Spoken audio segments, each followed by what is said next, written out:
As a player, almost 97% of the game is spent without the ball. But we focus so much on what we do with the ball, which is important, but what we do off the ball is just as, if not more, important. It is about arriving in the right space, at the right time, in the right moment to maybe play a pass, score a goal, score a tap in, or create space for others. It can be the difference between a good player and a bad player, or a good game and a bad game. So in this video, we're going to go over a number of different movements and different tactics and principles you can use to increase your off the ball game. So your tactical IQ will increase after watching this video because you have more of an idea of what to do when you don't have the ball so you can help your team indirectly or directly. So the first concept we're going to talk about is breaking the lines. So as you can see in this pitch, the red team has the ball and the blue team is defending. And I've drawn up their lines. So they're defending in roughly a 4-4-2 position formation. So maybe they would be like this, but the ball is with this left back over here. So they've adjusted their shape and now they're defending. And we've got these three lines here in yellow. And now the whole premise of breaking the lines is being able to play a pass through this line here. Because if we keep playing the ball around, around, these guys can just continue shifting. We can continue shifting, and the opposition team isn't really facing any danger. But the minute we start playing passes between the lines, now these players have to think, they have to adapt, they have to react to the situation, and in that time we can do something. So, if we go to this scenario here, this left back has the ball. If you are this midfield player here, and we're just going 4-4-2, but this works in any formation. If you're this midfielder here, your movement off the ball should be thinking about, can I receive it in this pocket of space here, between these four defenders, between the lines. You play that pass, you split this line, and you basically split this line as well, because these guys are out of the game. Four players are now out of the game, and now you have space to do something.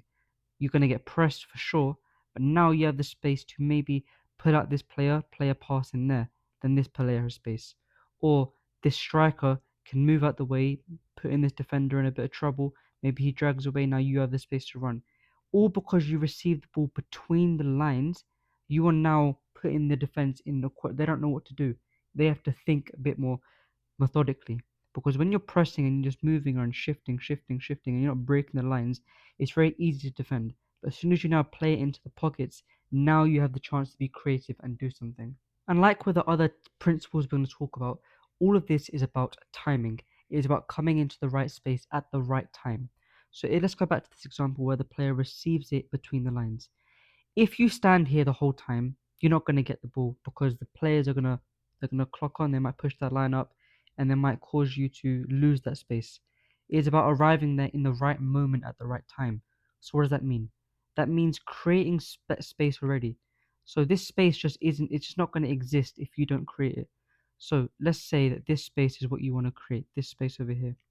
If you come and stand in that space is no longer going to be space. It's going to be occupied. So vacate it. Move away, stand wide, move up. Now you've created that area, and now when the time is right, when this defender's maybe got the ball, now can you quickly come there, receive the ball, and now you can turn. So start away from the space, start away from the space you want to go.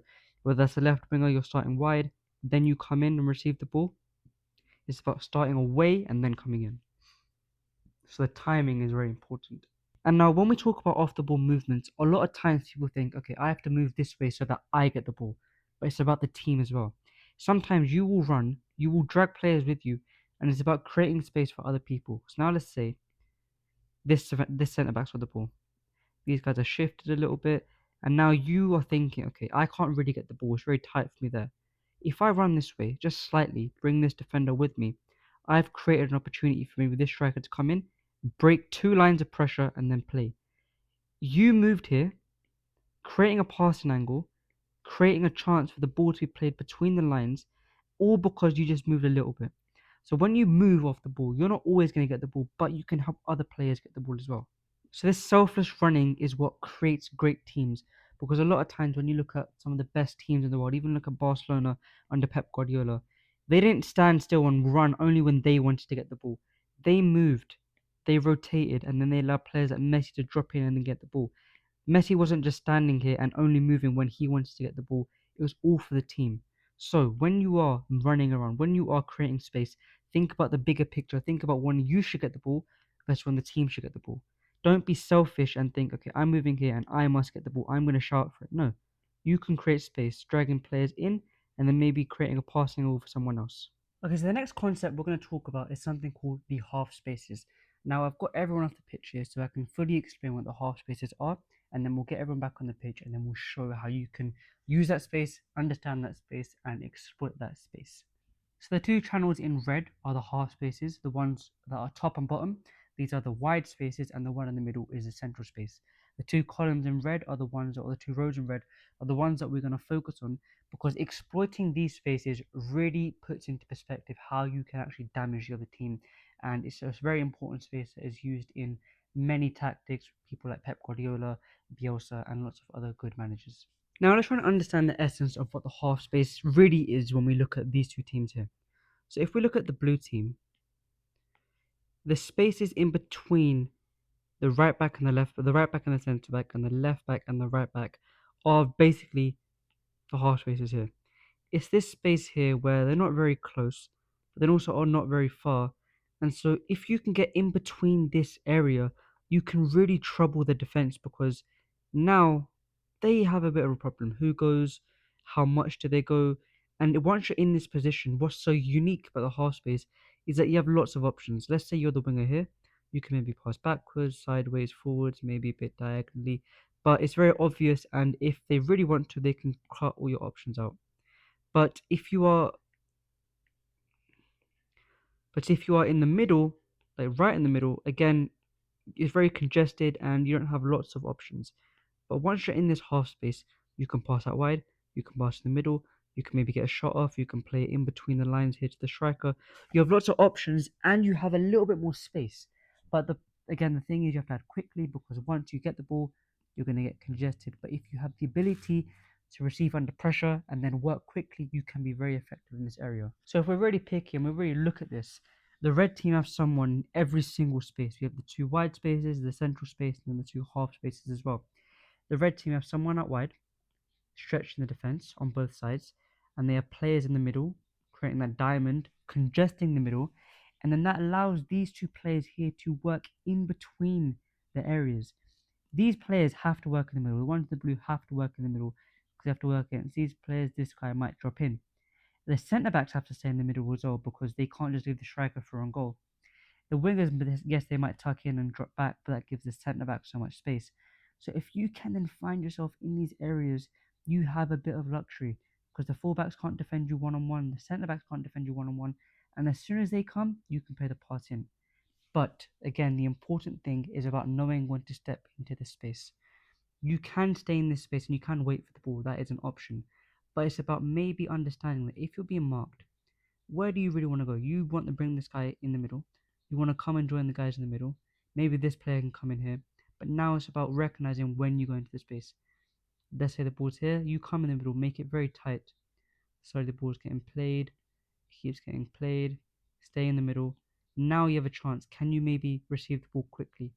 So it's about recognizing when to move and why to move. You don't want to stand here all the time because you might close off the space.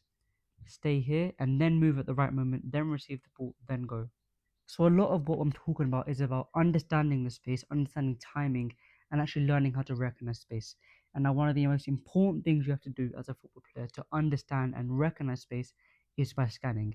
And now I can't show that on the tactics board, so I might show some clips of scanning. But really the essence of it is checking your shoulder to know when the space is available. Let's say that you are not checking your shoulders and you think I'm gonna move here, but by that time this team's come up and you can't move here because you're marked. If you don't check your shoulders, you will never know that. So checking your shoulders, knowing when the space is available. Let's say you do check your shoulders now, and this space becomes extremely congested in the middle. The wingers come in. You've checked your shoulders now. Now you know, okay, there's no point in me coming here. Let me come maybe drag this player out, open up the space in the middle, then the striker can come in. Something like that. You must be able to understand that, okay, I can't do what I wanted to do first. I've checked my shoulders, the situation has changed, and now I must do something different. Apply a different skill. And now the last couple tips I would give is, first of all, go to a practice, go to a session, go to a game, and try and apply these principles. Thinking about working in the half spaces, thinking about breaking the lines of the opposition. And the second thing is, go on YouTube, find free games, or go on to just like a Sky Sports or DAZN or whatever. Find a game where it's like the Club World Cup or Premier League, whatever's coming on. Watch the game and try and look at the players that work in these places. Of course, first it was players like De Bruyne and David Silva, but even now there's players that will work in these areas. Florian Wirtz, when he goes to Liverpool, will play in this sort of area, left half space. So find players that play in your position and look at how they move.